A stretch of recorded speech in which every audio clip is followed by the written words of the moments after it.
So let me start by showing you two videos that are, to me, the difference between wisdom and unwisdom, wisdom and foolishness, all right? First of all, here is the El Paso mayor. Obviously, this is where the right-wing shooter went off and killed so many people. This is Mayor D. Margo talking about the tragedy in his town.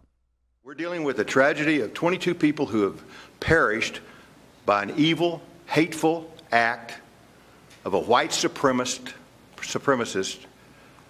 that has no bearing or belong in El Paso. It was not done by an El Pasoan. No El Pasoan would ever do this. And I don't know how we deal with evil. I don't have a textbook for dealing with evil other than the Bible.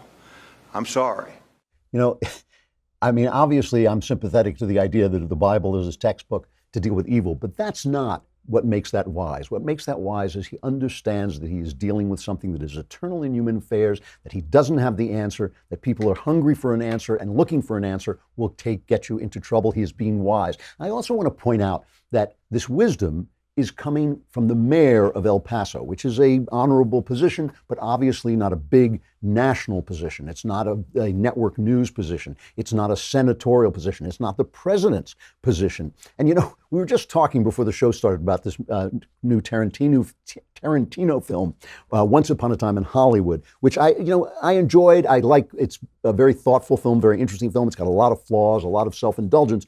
But one of the things I loved about it, what I think is maybe the center piece of the movie, is the character played by Brad Pitt. And Brad Pitt plays a kind of loser. He's the stunt man who's become a driver to this kind of washed up TV star. He's kind of the TV star is kind of the Clint Eastwood character before he starts making spaghetti westerns.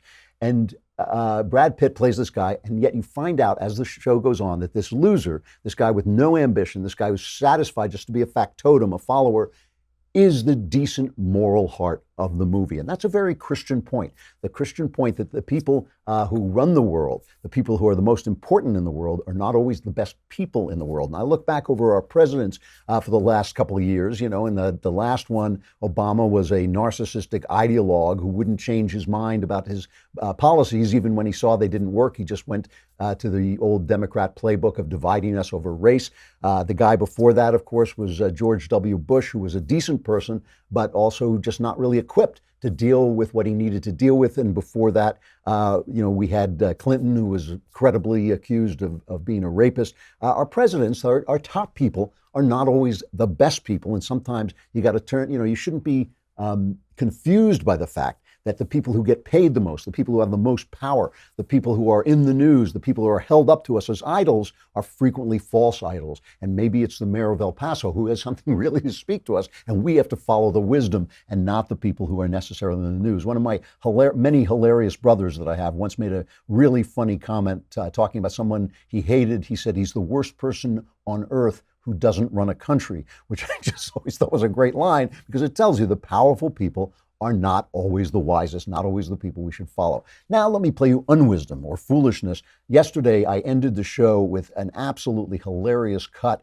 from the National Convention of Democratic Socialists in Atlanta. And it was this cut. The poor woman who was trying to, chair the meeting couldn't even get out a sentence without saying, oh, you use gender language. Oh, you're doing this. Oh, you're doing that. So here is the guy at the National Socialists, the Democratic Socialists National Convention, a supercut of him announcing the rules to the delegates. We have quiet rooms that are available. There's a range of options of these, right? One thing to note there, please don't go into that space with anything that's like an aggressive scent, for instance, right? First and foremost, use the proper doors. Don't try and exit through these or any other sort of like fun shortcuts you see. You have to have your credentials at all times. There are right-wing infiltrators who are trying to get in here and generally try to be chill, right? Take a deep breath. Feel better before you say anything. Please don't tweet photos of your credentials. If you have friends here that you would like to be here and they don't have credentials, don't let them in. Don't make exceptions for those people. Don't really talk to anybody who doesn't have a credential, especially if they claim to be from the press. Please do not talk to anybody who identifies themselves as a member of the press. Don't talk to cops. Don't talk to MAGA. Don't talk to cops if there are cops there for any reason at all, right? If you do see someone talking to cops, let the marshals know. socialism doesn't really seem all that relaxing, does it? And of course, this is the left in a nutshell, and this is unwisdom in a nutshell. The idea that you can control events to the extent that you can overcome the passions, evils, corruption that are endemic to being a fallen human being in a fallen world. I mean, that is almost the definition. It's sort of the picture of unwisdom in the dictionary. The picture of wisdom is a guy whose modesty, whose knowledge that there are things that can't be controlled, things that can't be fixed, things that are going to be what they are going to be. That is wisdom. And this other thing leads to tyranny. It's this idea that somehow we can create something that is powerful enough to stop accidents, to stop tragedy, to stop evil. I mean, that's how you get warnings on coffee cups that coffee is hot. You know, that's how you get into these things. So don't use this word, don't gender your language, because then all the problems that exist because of the wonderful division of the genders, all those problems will disappear if we just pretend those genders don't exist. You know, there's a piece in the Wall Street Journal today by Christian Snyder of College Fix, which is a great website, talking about bias response teams and how they try to stop there from being any bias, and they turn the college campuses into a surveillance state. And he went out and he got transcripts of them to find out what kinds of things are reported as bias. He says at the University of Utah, a male student was joking around with his friends, complained that his computer battery was dying. Someone gave him a plug to plug it in. He couldn't get it in. They said, jam the cord into the power socket. And he said, that's rape. And I'm not raping my computer, he joked. And a female student overheard that and filed a complaint.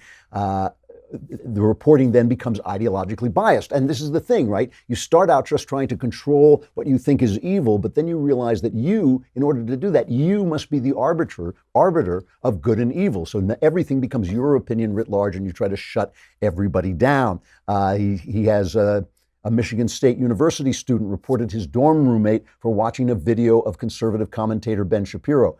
Now, that I understand, of course. We don't want people running around listening to Ben Shapiro. But when a University of Oregon professor defended Justice Brett Kavanaugh's nomination, a female student reported she was deeply offended, and that completely discredited sexual assault survivors like myself and Dr. Christine Blasey Ford. A Portland State student filed a complaint against a woman who jokingly described herself as being schizophrenic. An Asian American student at the University of Minnesota reported a food service worker for saying hello in Japanese. And Jeepers creepers. An Indiana University teaching assistant filed a case against a guest lecturer who tried to explain the role of the FCC by citing the Janet Jackson Nipplegate controversy and so on and so forth, trying to stamp out evil becomes tyranny. It becomes this idea that you are the arbiter of where good and evil lies. And that's the thing about, libertarianism. Libertarianism as a religion, even as a party, is not a good idea, but a little bit of judge not lest you be judged, a little bit of, live and let live